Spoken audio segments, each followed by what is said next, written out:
नमस्कार दोस्तों, आज हम लोग तानसेन के बारे में चर्चा करेंगे और देखेंगे एग्ज़ाम में कैसे कैसे तानसेन से संबंधित प्रश्न बनता है। तो सबसे पहला क्वेश्चन बनता है कि तानसेन अकबर के नवरत्नों में से एक थे। तानसेन का जन्म मध्य प्रदेश के ग्वालियर में एक ब्राह्मण परिवार में हुआ था।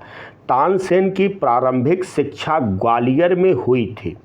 तानसेन बचपन से ही अत्यंत प्रतिभाशाली थे और पशु पक्षियों तथा प्रकृति की ध्वनियों की नकल करके सुर साधना किया करते थे। अब इसके बाद क्वेश्चन बनता है तानसेन का मूल नाम क्या है एग्जाम में। तो तानसेन का जो मूल नाम है वह रामतनु पांडे है। फिर एग्ज़ाम में क्वेश्चन बनता है कि तानसेन को कंठाभरण बाणी विलास की उपाधि किसने दिया। तो यह उपाधि किसने दिया? अकबर ने दिया। यह एग्ज़ाम में कई बार पूछा गया है। अकबर तानसेन को मियाँ तानसेन कहकर पुकारते थे। तानसेन सत्तारी सिलसिले के मोहम्मद गौस के शिष्य थे। तो कभी कभी ऐसे भी प्रश्न बनता है कि तानसेन किसके शिष्य थे? मोहम्मद गौस के शिष्य थे। तानसेन ने ईरानी संगीत की शिक्षा मोहम्मद गौस से ही ग्रहण की है।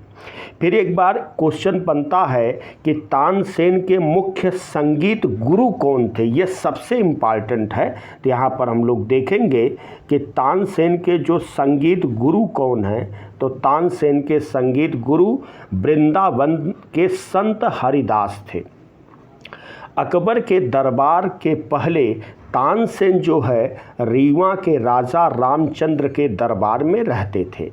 अकबर ने 1563 में तानसेन को रीवा के राजा रामचंद्र के दरबार से लाने हेतु जलालुद्दीन कुर्ची को भेजा था। अब यहाँ पर हम लोग अबुल फजल के स्टेटमेंट को देखेंगे। अबुल फजल कहता है, क्या कहता है इसके यहाँ पर ध्यान देंगे, एग्ज़ाम में पूछा गया है। अबुल फजल ने तानसेन के बारे में कहा कि उसके जैसा गायक पिछले 1000 वर्षों में भारत में नहीं हुआ था। फिर एक क्वेश्चन बनता है तानसेन की समाधि कहाँ पर है। तानसेन की समाधि ग्वालियर एमपी में है। तानसेन को हिंदुस्तानी शास्त्रीय संगीत का जनक भी कहा जाता है। फिर इसके बाद देखेंगे तानसेन ने कई नए रागों की रचना की है, जिसमें मियाँ की टोड़ी देखेंगे, मियाँ की मल्हार देखेंगे, दरबारी कान्हड़ा है, मियाँ की सारंग है।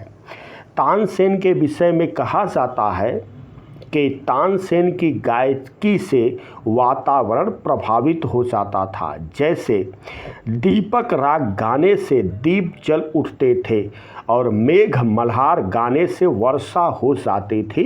तो वीडियो को अधिक से अधिक लाइक करें, शेयर करें। जय हिंद।